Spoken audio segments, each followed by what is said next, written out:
이런 말이 있습니다. 인간은 사람은 밥만 먹고 살지 못합니다.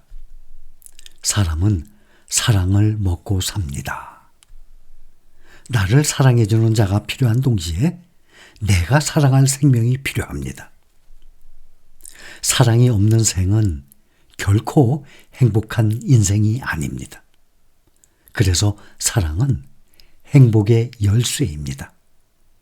사랑하는 기쁨과 사랑하는 보람을 가질 때 우리는 이 지상에 인간으로 태어난 것에 감사하고 축복하고 싶어집니다. 건강하게 일하는 기쁨은 행복에 꼭 필요한 요소입니다. 남자는 일에 살고 여자는 애정에 산다 라고 합니다. 다시 한번, 남자는 일에 살고 여자는 애정에 산다고 합니다. 일은 우리에게 벗을 주고 건강을 주고 삶의 보람을 줍니다. 온 정열을 쏟을 수 있는 일을 발견한 사람, 이런 사람 세상에 다시 없는 행복한 사람입니다. 우리는 누구든지 보람 있는 삶을 살기를 원합니다. 누구나 보람 있는 일을 하고 싶고 보람 있는 일생을 마치고 싶어 합니다. 우리 인생에 희열과 행복을 주는 것은 진실로 보람입니다.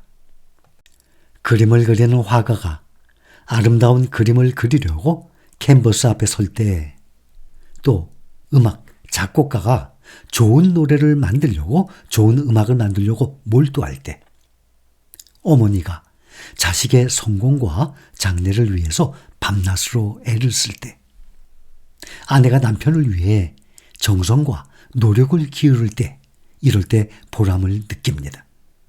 보람을 느끼기 때문에 고생이 고생으로 느껴지지 않는 것입니다. 삶의 빛과 기쁨을 주는 것은 곧 보람입니다. 이 보람이 크면 클수록 우리의 기쁨 또한 커집니다. 자신의 삶의 보람을 느끼지 못할 때 허무한 감정과 공허한 의식이 우리의 마음을 사로잡습니다. 내가 하고 있는 일이 보람 있는 일이라고 생각할 때 우리는 절대로 인생의 허무주의자가 될 수 없습니다. 생활에 대해 회의의 그림자가 생기지 않습니다. 행복, 모든 사람이 바라는 것입니다. 행복은 모든 사람의 바람입니다. 이 행복의 의지는 인간의 가장 근본적인 의지입니다. 행복한 삶을 원한다면 먼저 삶의 보람을 찾아야 합니다. 보람 있는 삶을 살 때 꽃의 향기가 따르듯이 행복도 저절로 따릅니다. 행복도 물론 중요하지만 그보다 더 중요한 것은 행복을 누리기에 합당한 사람이 되는 것입니다. 행복을 직접적인 목적으로 삼지 않고 행복을 누릴 만한 자격이 있는 행동을 하고 또 그런 사람이 되라는 것입니다. 우리는 착한 사람이 행복하고 악한 사람이 불행한 것을 볼 때 그것 당연한 인생의 결과, 질서라고 생각합니다. 그런데 그와 반대로 악한 사람이 행복하고 선한 사람이 불행한 것을 볼 때 그것은 인생의 부당한 질서라고 생각할 것입니다. 어딘지 못마땅하게 받아들일 것입니다. 불편하게 받아들일 것입니다. 이것이 인간의 자연스러운 양심의 요구입니다. 착한 사람이 행복을 누려야 자연스럽고 당연한 일이라고 생각합니다. 우리는 그것을 믿기 때문에 이 세상에 대해, 인생에 대해 정을 붙이고 살아가는 것이고 또 살아갈 수 있는 것입니다. 만일 악한 사람이 행복하고 착한 사람이 불행해야 한다면 우리는 그런 세상에서 살기를 누구도 원치 않을 것입니다. 그것이야말로 지옥의 질서 아니겠습니까? 저주받는 사회가 아니겠습니까? 그것은 아마 인간 사회가 아니고 악마의 나라일 것입니다. 우리는 의식을 하건 의식하지 않건 간에 인생과 세계의 도덕적 질서를 굳게 믿고 살아가는 것입니다. 행복이란 단어는 인생의 사전에서 가장 큰 글자, 가장 큰 대문자로 써야 할 말입니다. 우리의 대화에 항상 오르내리고 우리 생활에서 가장 중요한 위치와 의미를 차지하는 단어이기 때문입니다. 인생은 처음과 끝이에요. 행복은 인생의 알파며 오메가입니다. 행복은 처음과 끝입니다. 누구든지 원하는 그 행복해지는 길은 그에 합당한 행동을 하는 것입니다. 행복을 누릴 자격이 있는 사람이 되려고 애를 쓰는 일입니다.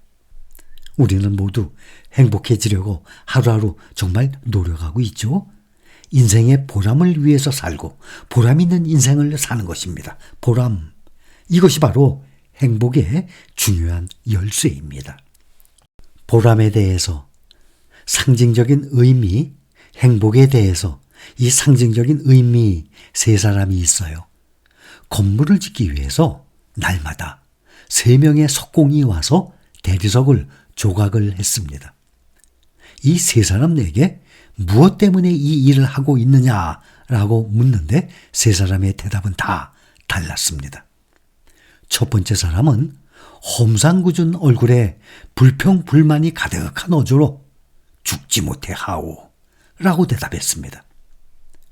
두 번째 사람은 담담한 어조로 돈을 벌려고 하오 라고 대답했습니다. 두 번째 사람은 첫 번째 사람처럼 자기가 하는 일에 불평을 하지는 않았지만 그렇다고 크게 보람을 느끼는 것도 아니었습니다. 우리가 하루하루 지금 하고 있는 직장 생활, 여기에 비교해 볼 수도 있는 문제입니다. 세 번째 사람은 평화로운 얼굴로 만족스러운 듯이 대답을 하였습니다. 신의 영광을 나타나기 위해서 조각을 하오 라고 말했어요. 그는 자기가 하는 일에 보람을 느낀 사람이었습니다.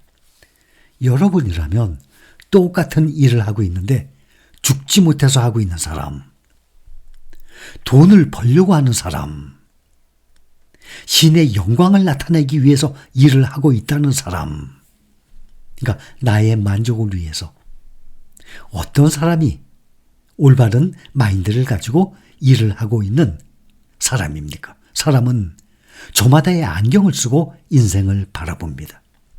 그 안경이 검고 흐린 사람이 있고 맑고 깨끗한 사람도 있습니다. 우리는 모두 안경이 검고 흐린 사람이 아니라 맑고 깨끗한 사람이 돼야 되지 않겠습니까?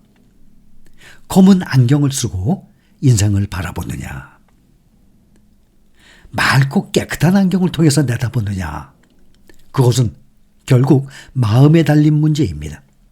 불평의 안경을 쓰고 인생을 내다보면 보이는 것이 모두 불평투성이고, 감사의 안경을 쓰고 세상을 바라본다면 축복하고 싶은 것이 한없이 많을 것입니다. 행복에서 제일 중요한 것은 행복하다고 스스로 느끼는 것입니다. 아무리 많은 돈과 명성, 좋은 가정과 뛰어난 재능을 갖고 있다 하더라도 그 사람 스스로 행복하다고 느끼지 않는다면 어떻게 할 도리가 없는 것입니다.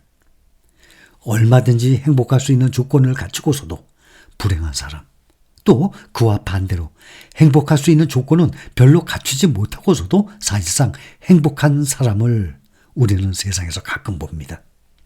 과연 나는 어떤 사람이었으면 좋겠습니까? 나는 어떤 사람이 돼야 되겠습니까? 행복에서 제일 중요한 것은 행복하다고 스스로 느끼는 것입니다.